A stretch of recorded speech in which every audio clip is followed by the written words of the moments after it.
right. Good morning, good morning, good morning. I'm glad you're here. God bless you. Thank you for coming this morning. Let's all stand. We'll sing together. We'll stand and sing Trust and Obey, page number 337 in your psalm book. Page 337, singing the first and the last verse.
We try to give out a gift every time you come to the 9 o'clock service. You know, for years I'd hold these conferences for pastors over in the Philippines, and I know you're not this way. I know that you're not this way.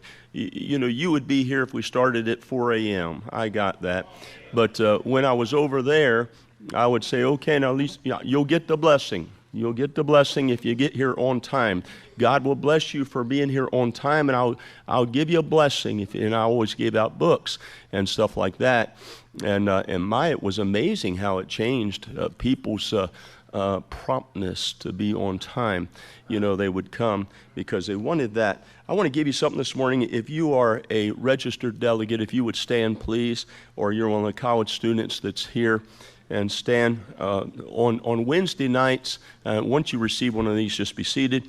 On Wednesday nights, I do Bible studies, and it's slowed down. It's not like Sunday morning preaching. It's not like Sunday night preaching. It's a Bible study, and I've been here 14 years, and I've done numerous of Bible studies. This one is called Navigating Through, and these are Bible studies slowed down very much deeper, if you would, in some other sermons. This one's Navigating Through Calvinism. You know, what should you know about Calvinism to help you navigate through social networking, navigating through social media, navigating through doing right, navigating through worries, navigating through loneliness, navigating through passive parenting, navigating through anger management, navigating through being independent Baptists, then another one on tailbearing, another one on New Year's, another one on winning the heart of your child and through discipline, another one on blessing, another one on rearing godly children, another one on failures, and another one navigating through emotions as with your young person. So some good Bible studies and that you could take and use or listen to. It is MP3 format. If you don't know what that is, you probably won't use it, but it is MP3 format. And have you noticed this? I was telling Dr. Young this in my office. I have 7 boxes full of cassettes. Does anybody remember what cassettes are? Would you raise your hand if you know what cassettes are? All right, let's go back a little way. Raise your hand if you know what 8-tracks are. Okay, you're old. All right, but you know, cassettes are obsolete. It's crazy. You know, so I got 7. So I've got the ladies doing MP3s. They're putting them in MP3 format. tons and tons and tons of sermons, and having all that done. And so I'm calling around, calling these mission boards. Could you use these cassettes? Could you send them to missionaries on the field? Oh, no, we don't use cassettes. We don't use cassettes. That's old. They're no good, and so. But I wanted to preserve those sermons of yesteryear because they changed my life. And so, but if you can do stuff like that, I'd suggest doing that. It's a very inexpensive thing to do, and that would preserve some of your cassettes. And you do it, not me, but you do it for yourself. And so that's good. Well, I'm glad you're here. If you're glad you're here, say amen. All right, choir, come if you will. And this is some of the young people in our college that's in our choir, and we appreciate them so very, very much. These young people do an outstanding job. Of course, they're from different states around the United States, and we thank the Lord for that. And they come here. We have a nice dormitory for them to stay in, and they do well together. Good soul-winning young people working in different ministries that they can serve in. Of course, Dr. Bachman, Vice President of the college, doing an excellent job.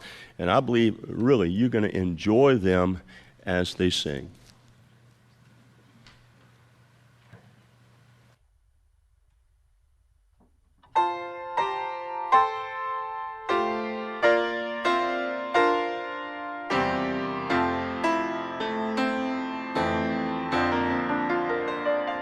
Condemned to die on a cross for crimes he had done. He was guilty, everyone could see. Then his destiny was changed when he looked at Christ and said, when your kingdom comes, remember me. Paradise that day he stood, just like the Lord had said he would, surrounded by those who'd gone before. One said, friend, how did you go? What are the deeds you have done?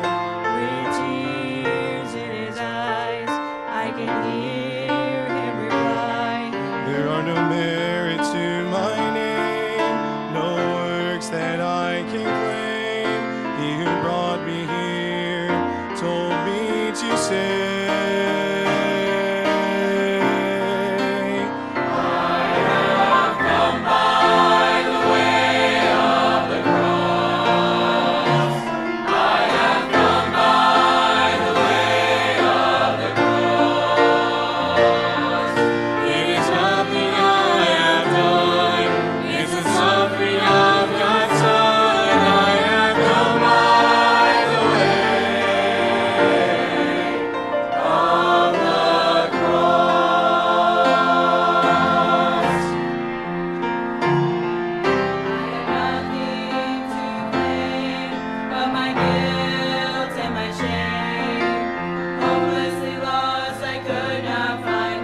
Good singing. Thank you, young people. Appreciate that. Brother Young has been such an outstanding blessing, not just to my life, but in the life of our church members.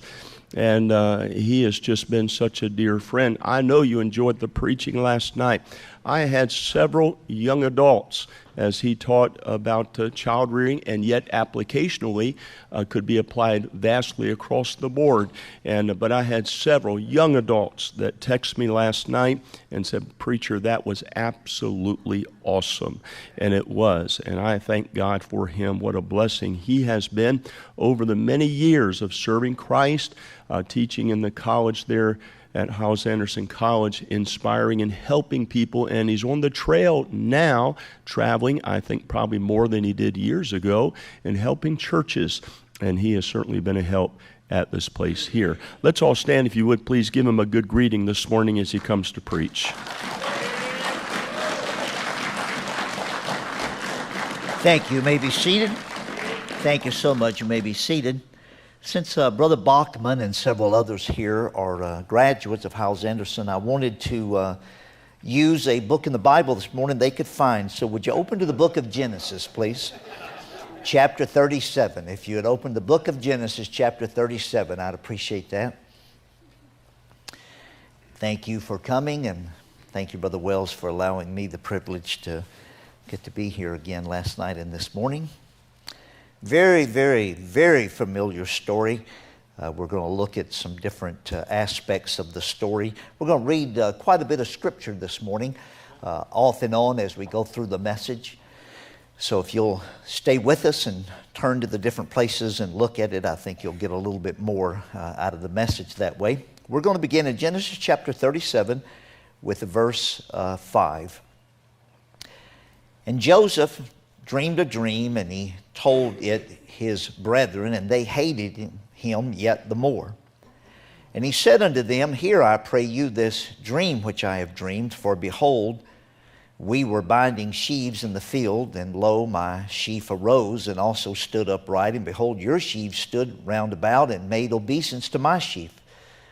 And his brethren said to him, Shalt thou indeed reign over us? Or shalt thou indeed have dominion over us? And they hated him yet the more for his dream and for his words. Joseph's brothers misunderstood him. Partly, I wonder if, to some extent, could it have partly been some of Joseph's fault that they misunderstood him. You see, God knew all along that he was going to use Joseph to take care of his brothers. But apparently, Joseph, to some extent, gave his brothers the impression that Joseph thought the purpose of the dream was to tell them that they were that he was going to rule over them. Because you see, the first thing they said to him was, after he told them the dream, he said, "Shalt thou indeed reign over us?" Let's go back to verse 9. Verse 9 said, "And he dreamed yet another dream, and told it his brethren, and said, Behold, I have dreamed a dream more, and behold, the sun and the moon and the 11 stars made obeisance to me. And he told it to his father and to his brethren, and his father rebuked him, and said unto him, What is this dream that thou hast dreamed? Shall I and thy mother and thy brethren indeed come to bow down ourselves to thee to the earth?" Joseph's father misunderstood him. And I wonder, could it possibly have been, to some extent, partially Joseph's fault? Did Joseph misunderstand the dream, or did he mishandle how he explained the dream? Because you see, God knew all along that he was going to use Joseph to take care of Joseph's father and his mother and his brothers. But apparently, to some extent, Joseph gave his father the impression that Joseph thought the purpose of the dream was to explain that Joseph was going to rule over his father. The very first thing his father said after Joseph explained the dream, he said, "Shall I and thy mother bow ourselves to thee?" Well, look at chapter 39, if you would please, verse 1. Genesis 39, verse 1. And Joseph was brought down to Egypt, and Potiphar, an officer of Pharaoh, captain of the guard, an Egyptian, bought him of the hands of the Ishmaelites, which had brought him down thither. And the Lord was with Joseph, and he was a prosperous man, and he was in the house of his master, the Egyptian. And his master saw that the Lord was with him, and the Lord made all that he did to prosper in his hand. And the Lord found, and Joseph found grace in his sight, and he served him, and he made him overseer over his house, and all that he had he put into his hand. So right away, as soon as Potiphar bought Joseph, he could tell that, man, everything this kid puts his hand on, God blesses it. So wisely so, he took everything he had and put it under Joseph's leadership. Now look at verse 7. And it came to pass after these things that his master's wife cast her eyes upon Joseph, and she said, Lie with me. And he refused and said unto his master's wife, Behold, my master wot not what is with me in the house, and he hath committed all that he hath to my hand. There is none greater in this house than I, neither hath he kept back anything from me but thee, because thou art his wife. Then how can I do this great wickedness and sin against God? And it came to pass, as she spake to Joseph day by day, that he hearkened not unto her to lie by her or to be with her. And it came to pass about this time that Joseph went into the house to do his business, and there was none of the men of the house there within. And she caught him by his garment, saying, Lie with me. And he left his garment in her hand and fled and got him out. Potiphar's wife misunderstood Joseph. She thought that he was the kind of man that she could seduce. And I wonder, was it at least to some extent partially Joseph's fault? Did he misunderstand or misunderstand how to handle the situation? You have to remember, look at verse, let's see, look at verse 10, I believe it is. Yeah, look at verse 10. And it came to pass, as she spake to Joseph day by day, that he hearkened not unto her. This wasn't a one-time, he walked in the house and, wow, where'd this come from? It was day by day this had been happening. Look at verse 12. And she called him, I'm sorry, back at verse 11. And it came to pass about this time that Joseph went into the house to do his business, and there was none of the men of the house there within. Joseph was in charge. He was in charge of everything Potiphar owned, including the other servants. It was his decision who fixed the roof and who built the fence and who fed the sheep and who washed the dishes and who made up the beds and who swept the floor. He should have been a little more careful than that. I mean, after day by day, he had no business being in that house alone with her. Did he? Now, I'm not standing up here acting like, hey, if I'd have been there, bless God, I'd know. Well, but 4,000 years later, looking back on it and having read it multiple times, now it's clear to see he should have never been in that house alone with her. So, yes, she misunderstood him, but could it, to some extent, been a somewhat, his fault to some extent? All right, look at verse 13. And it came to pass, when she saw that he had left his garment in her hand and was fled forth, that she called unto the men of the house and spake unto them, saying, See, he speaking of her husband, hath brought in an Hebrew unto us to mock us. He came in unto me to lie with me, and I cried with a loud voice. And it came to pass, when he heard that I lift up my voice and cried, that he left his garment with me and fled and got him out. And she laid up his garment by her until his Lord came home. And she spake unto him according to these words unto her husband, saying, The Hebrew servant which thou hast brought unto us came in unto me to mock me. And it came to pass, as I lifted up my voice and cried, that he left his garment with me and fled out. And it came to pass, when his master heard the words of his wife, which she spake unto him, saying, After this manner did thy servant to me, that his wrath was kindled, and Joseph's master, took him and put him into the prison, a place where the king's prisoners were bound, and he was there in the prison. Potiphar misunderstood Joseph. And could it, to some extent, partially be, to some degree, could it have been somewhat some of Joseph's fault that Potiphar misunderstood him? I mean, look at verse 12. It said, and she caught him by his garment, saying, Lie with me. And he left his garment in her hand and fled and got him out. And it came to pass, when she saw that he had left his garment in her hand and was fled forth, that she called unto the men of the house. Now look down at verse 16. And she laid up his garment by her until his Lord came home. She knew that garment was her evidence. He shouldn't have. Okay, now I give him. When it finally dawned on him what situation he was in, he did exactly what he should have done. He got out of there as quick as he possibly could, but he shouldn't have panicked and left that garment behind. You say, well, she may have had a death grip on the thing. Well, he was a strong, strapping young man. I mean, he could have pulled. You say, but you don't know how big she was. You know, she may have really had a grip. Well, he could have ripped the sleeve out of her or something. I don't know, but he should have never panicked and left that garment there. But he did. You see, her first thought was, I can get this man to lie with me. Her second thought was, today's the day. We're here in the house alone. This is my chance. Her third thought was, well, if I can't do anything else, I'll at least ruin him. He should have never panicked and left that garment there. But you know the story. He was put into prison. He was put in charge of the prison.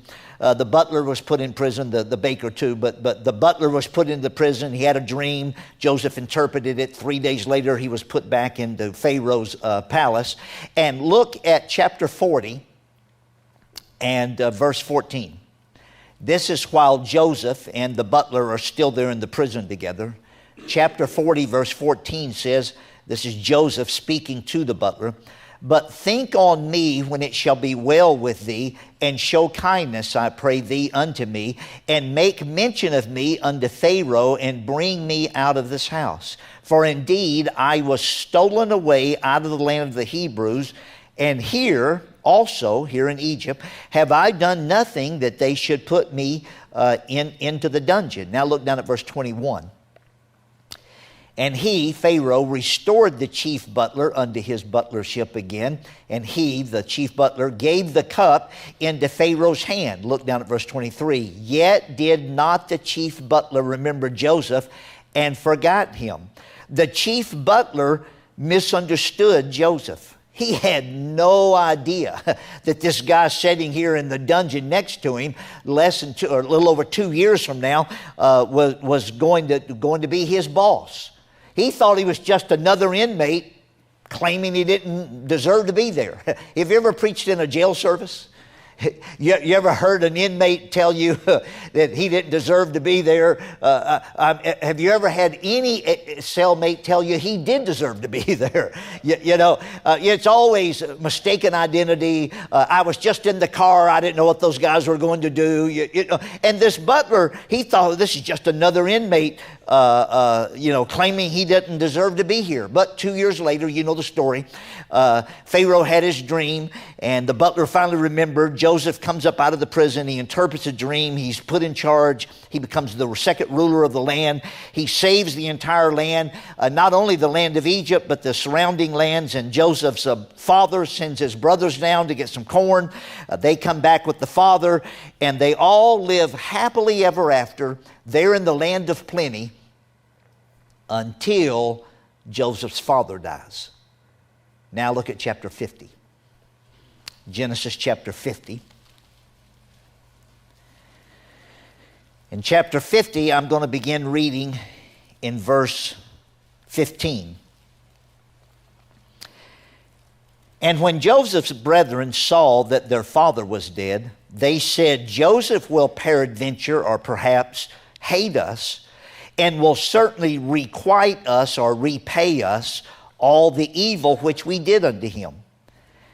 And they sent a messenger unto Joseph, saying, Thy father did command before he died, saying, So shall you say unto Joseph, Forgive, I pray thee, now the trespass of thy brethren, as if he had not already forgiven them, the trespass of thy brethren and their sin. For they did unto thee evil, and now, as if he hadn't already, we pray thee, forgive the trespass of the servants of the God of thy father. And Joseph wept when they spake unto him. Even after a lifetime of loving his brothers, forgiving his brothers, protecting his brothers, providing for his brothers, Joseph now realizes that after all this time, he is still being misunderstood by his brothers. Hey, could it have, to some extent, at least to a degree, could it have been partially Joseph's fault? Remember how he treated his brothers? You remember when they came to get the corn? Nobody told him he had to treat them like that. You remember he accused them of being spies? He arrested them, put them in prison. He kept one of them there, sent the rest of them home, said, you'll never see him again unless you bring your other brother down. And, well, no wonder they're still wondering, now what's he going, now that daddy's gone, now what he's going to do. And I'm afraid that some of us spend a lifetime looking for that one magical moment that we're finally going to find somebody that will understand me the way I've always wanted to be understood. But I'm sorry to have to tell you this morning, that is never going to happen. Because all of those other people out there that I'm hoping will someday understand me, almost every one of them are almost as selfish as I am. And they're all hoping somebody will understand them. You say, Brother Young, that's kind of discouraging. We came to the conference. Hey, we got up early. We didn't even know we were going to get a gift. But we got up early and came to the session this morning hoping somebody would encourage us. That's a little bit, you're right, it is discouraging. It is discouraging. I mean, even Joseph, the man about whom God said 5 different times, God said the Lord was with Joseph. The Lord was with him.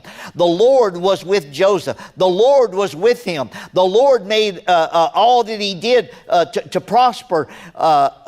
Even Joseph, the man whom God said all of that about him, when he realized his brothers were still misunderstanding him, he wept. It is discouraging. But look at verse 20. Verse 19. And Joseph said unto them, his brethren, Fear not, for am I in the place of God? But as for you, ye thought evil against me, but God meant it unto good, to bring to pass as it is this day, to save much people of life. Yes, Joseph was misunderstood by his brethren. He was misunderstood by his father. He was misunderstood by Potiphar's wife. He was misunderstood by Potiphar. He was misunderstood by the butler. And later in life, he realized he was still being misunderstood by his brothers. But God never one time misunderstood the purpose he had for Joseph's life. And to me, there's nothing discouraging about that. So here's what I try to do. When I realize I'm being misunderstood, and I have been, and I will be, and you have been, and you will be. So what do you do when you're misunderstood? All right, let me give you the 8 things that I try to do, try to remember when I realize I'm being misunderstood. Number 1, I'm going to give them to you quickly because I have something else I'm going to give you after these 8 things. Number 1, I try to remember when I'm being misunderstood that other good people were also misunderstood. Hey, I'm not the first person that's ever been misunderstood. Why should I have the right to go sit in the corner and suck my thumb just because somebody's misunderstanding me? Many people have been misunderstood. Joseph was misunderstood. Moses was misunderstood. David was misunderstood. Paul was misunderstood. I try to remember I'm not the first person or the only person nor the last person that'll ever be misunderstood. Number two, I try to remember that even good people can misunderstand. You know, just because somebody's misunderstanding me, that doesn't make him a bad person. Okay, he can misunderstand him and he's still a pretty good guy. And he can misunderstand him and he's still a pretty good guy. And he can misunderstand her and he's still a pretty good guy. But when he misunderstands me, now he's a jerk. Isn't that the way it is?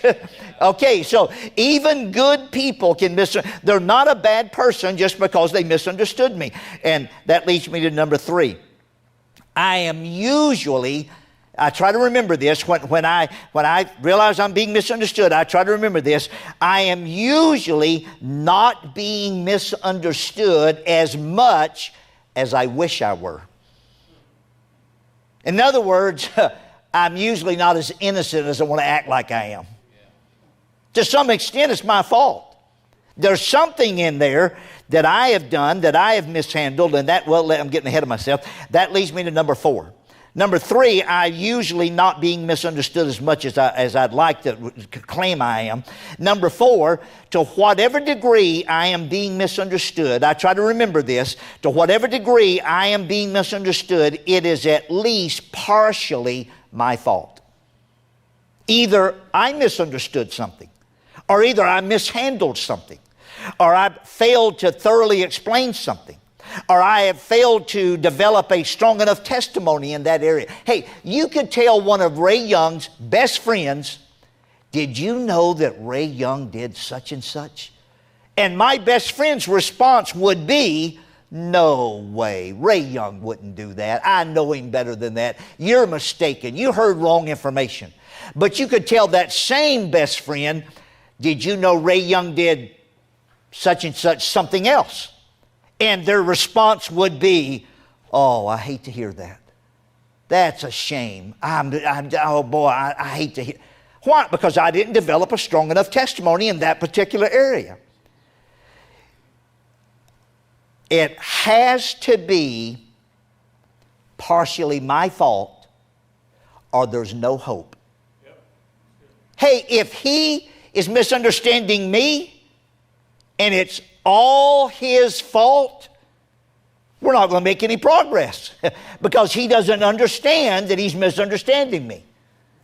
But if it's partially my fault, now I can fix it. I can change something. I can do something different. Now now that I figured out what I'm doing wrong, now we can start making some progress.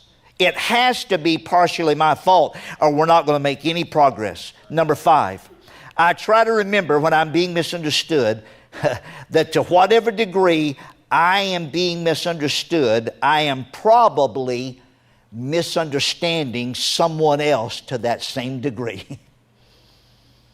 Most every time that somebody's, and you say, I know what you think, not me. I'm not misunderstanding.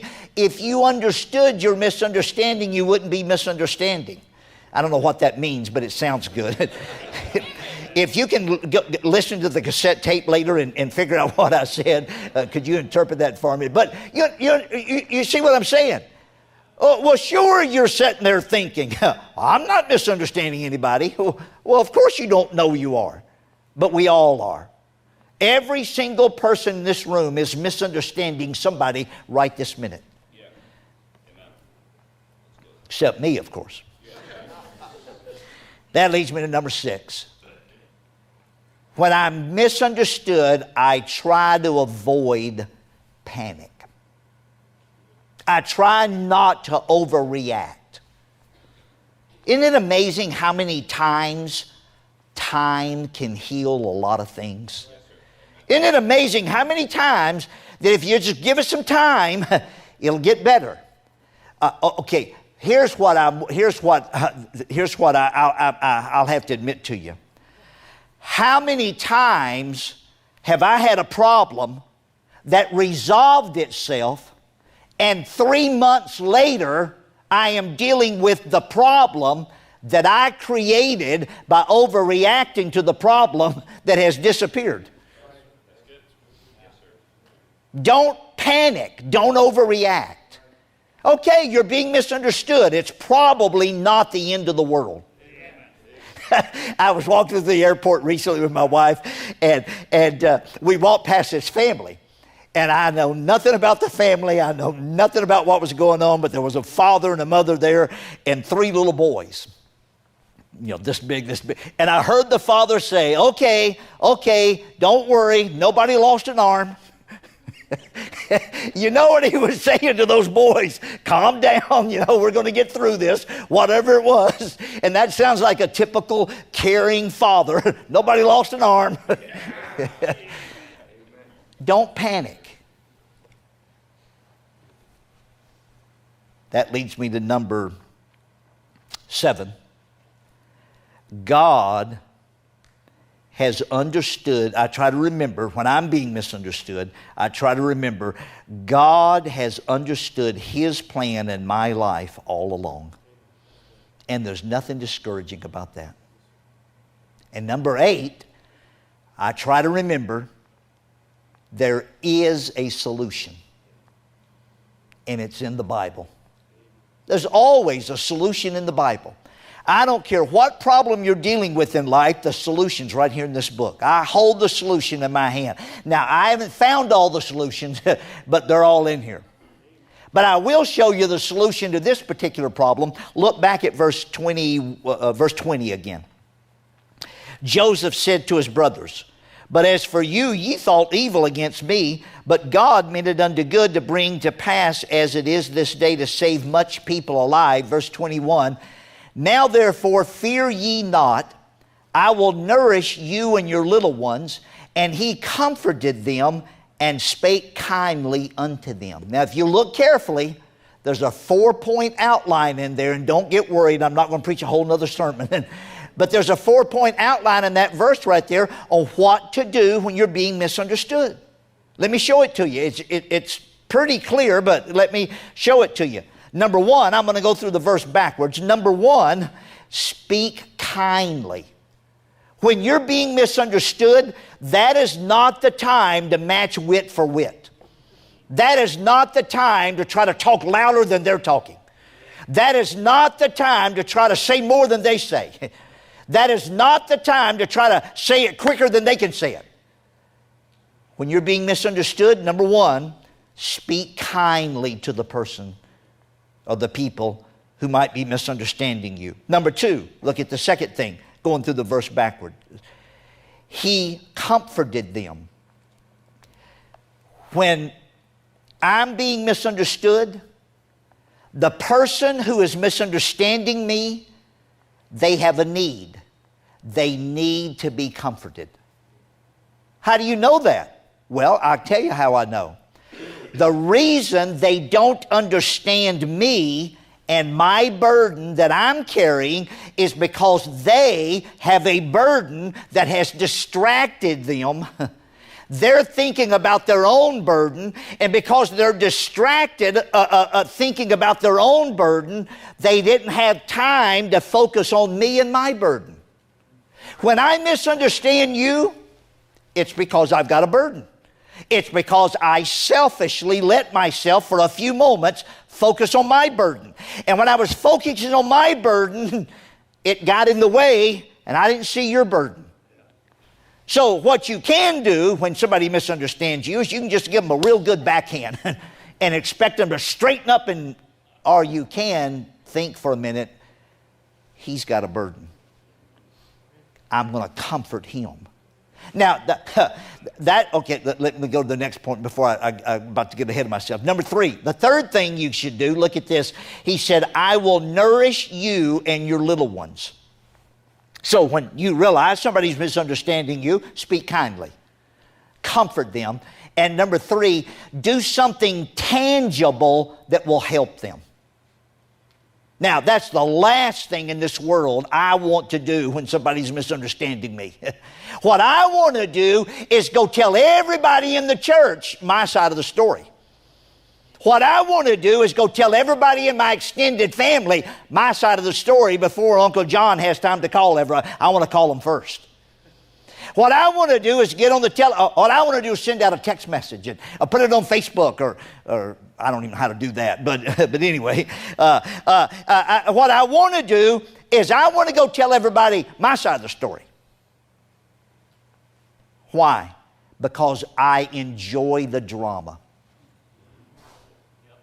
I don't want to resolve it. I don't want to be understood. If I was understood, all the drama would go away, then I'd get bored with life. Ever been there? Hey, don't leave me up here on an island all by myself. Have you ever been there? Okay, it's more fun to go around telling everybody my side of the story than it is to go to the person who's misunderstanding me and do something tangible that will help him. Isn't it amazing how many times so-and-so was a jerk until he helped my children? He's a pretty good guy now. Until the day he stopped and helped me fix my flat tire. Until the day he showed up and got up on the roof and helped me fix my roof and wouldn't let me pay him. Now he's a pretty good guy. No, we don't want to resolve the problem. It is resolvable.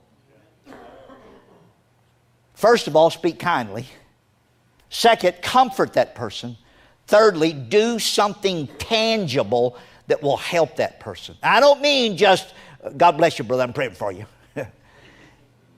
You know, that's kind of like good morning. Have a good day. God bless you, I'm praying for you. No, put your nail apron on and go over to his house and go to work. Get your rake out of the car and go over to his house and rake his leaves. Shovel his snow. Well, not down here. Do whatever. Yeah, okay, here's what I'm saying. Do something tangible. And that leads me to number 4.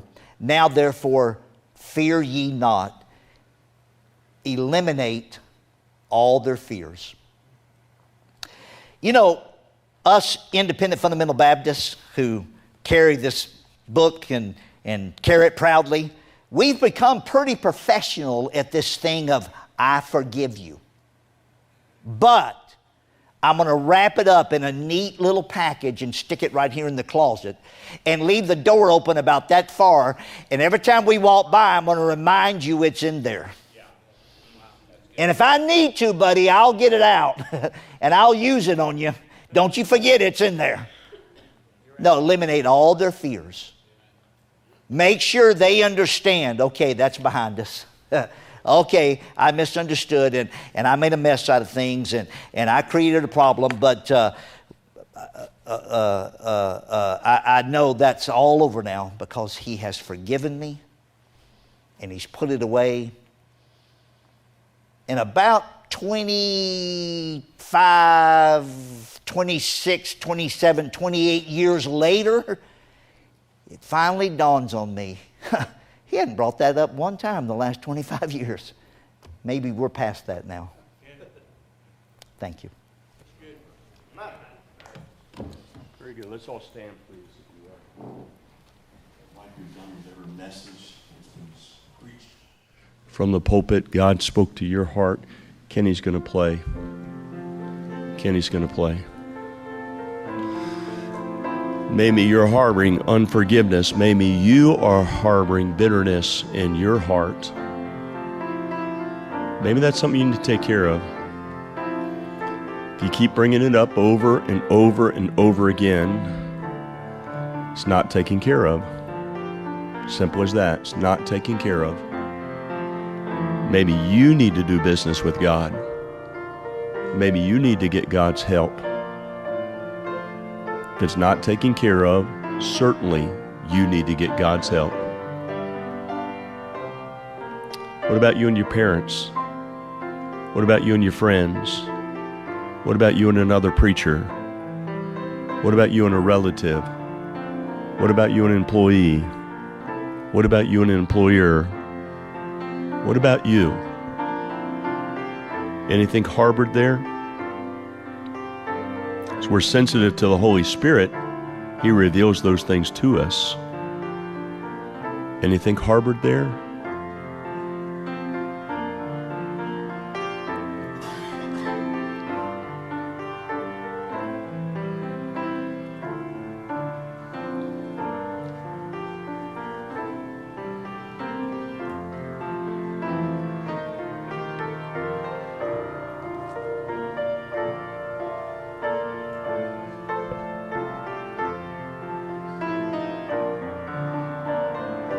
Take your time.